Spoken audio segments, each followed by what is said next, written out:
Right mga idol, update po dito mga idol, naikabit na po natin. Napakaganda oh. Gold yan mga idol oh. Oh, di ba? Mga idol, magandang araw po. Welcome po sa atin namang panibagong vlog. At ngayong araw mga idol, bukas na po tayo at ito, MIUI 125 mga idol.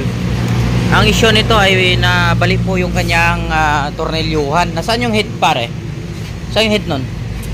Ito mga idol. Kumbaga ginawa lang natin to ng paraan. Ito. So okay na to siya, sasalpak na lang. Yan. Tanggalin ko lang yung nut niya. Okay, so ito. Nagawa na natin ng paraan mga idol. Ni-retreat natin, pinutasan natin. Hindi na kailangan ng machine shop hangga't may paraan mga idol ay gawin natin, no? So ito yung stock niya. So ito yung ginawa natin bago, tibay niyan mga idol. Yan, dito po yan sa MIUI 125. Yun lang yung issue na ito. Sumunod naman ito. Ano issue nito, boss?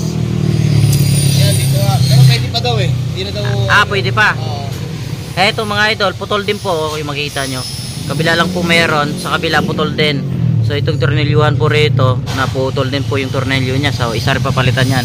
Gawan na lang natin ang paraan hanggat maaari para hindi gumastos yung customer. Yun o. Yan, tapos tune up na rin yan. Tapos yung wiring nya gagawin dito. Yun, update lang mga idol ha. Dito sa salpak na lang yan. Alright, so pasya lang dito sa shop natin. Let's go!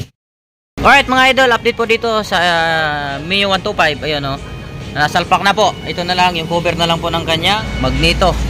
Alright, so ito okay na to. Ito papaanda rin na natin. Wala tayong before and after na naman mga idol. Pero kanina ang ingay niyan dahil putol nga yung tornilyo. Ngayon o, nakikita nyo po dito. Bago na po yung kanyang tornilyuhan. Ayun o, ng tambotso mga idol. So ito naman, nag-abil si boss. Ayun o, big time yung customer natin ngayong araw mga idol. Nag-abil si boss ng boom rang set, no mga idol. Pino yung motor ni boss pero yung pang Mio na ano dito, pwede dito pang Mio. Ayun o, bali ano to, Star Max na kulay gold. So mamaya papakita ko sa inyo mga idol. Alright, so update lang dito mga idol ha. Yung mags nya kakabit kasi ibabalik natin sa stock mga idol. Kasi ito naka-disc siya. Ayun o, naka-disc, ang hirap sa ikutin. Tapos nag-iwang siya. Ayun o, ang hirap ikutin mga idol. So ang gagawin namin dito ay ibabalik natin sa stock ha. Yung ito, alisin na natin to. Bali tatanggalin na natin to. Tsaka bago na yung kanyang mags. Ayan o, diba? So update lang dito. Sasalpak na natin at alisin na po natin to mga idol. Let's go! Ayun mga idol, nagkapit na po natin o. Tingnan mo. Ayan o, napakaangas. Alright mga idol, update po dito mga idol. Naikabit na po natin. Napakaganda oh. Gold yan mga idol oh. Oh, di ba? Oh, di pa natin nalagay yung kanyang nut. So ito nailagay na po natin at naalis na po natin to. Disc brake po kasi to. Disc brake po kanina. So naalis na po natin at papalitan natin ng ito. Di ba? Balik natin sa stock. Oh, di ba? So mas maganda po kung ibabalik po natin sa stock kaysa ganito kasi medyo high maintenance po 'yan. Di ba? So ayan, update lang dito. Nilalagay na po yung kanyang brake cable. Ayan o, pang Mio Soul lang yan, brake cable yan. So sukat po yan dito. Ito, naibalik na rin natin. Kasi dito mayroong ano dito may brake fluid to dito. Gawa ng disc brake po doon sa likuran. So inalis na rin natin. Tapos binalik na rin po natin ito. So diba, bagay na bagay po siya. Ito, wag nyo lang pansinin yung kalat. Kasi makalat. Ito, ano pa to, on process pa lang po ito mga idol ha. On process pa lang yan. Tapos ito naman po ay nagpapalit po ito ng starter motor naman po sira na ito. Dahil po ay kanyang carbon brush ay sunog na.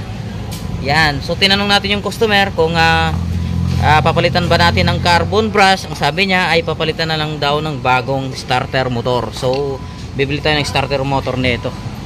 Pang CB110 lang po kasya po na ito mga idol. So update lang dito mga idol oh. Alright, let's go! Alright mga idol, update po rito sa ginawa natin. Ito, nabalik na po natin sa stock. Hindi na po naka-disc brake at ginamit po natin dito. Ito nga, boomerang set no, na kulay gold mga idol. Yan ang ganda ng play, yun oh. Nakabalik na po yan sa stock at naka-friction na po yan. Ganun din dito sa harapan mga idol. Nagpalit din ng disc si boss at ganun din, boomerang set din po mga idol. At nagpalit na rin po siya ng caliper mga idol, yun oh. Right, so okay na po mga idol, tapos na. Maraming salamat, sir. Anong masasabi mo sa gawa natin? Solid boss, solid.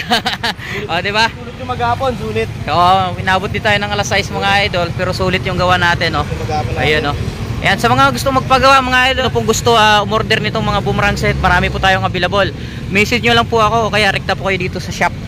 Ayan, located po tayo Purok Paho, Barangay Kalulot at San Fernando, Pampanga. Harapan po tayo dito mga idol. Tambakan ng mga LRT. O, diba? Yun lang mga idol. Maraming salamat sa suporta. Alright, sir. Ingat po. Thank you. Alright, let's go.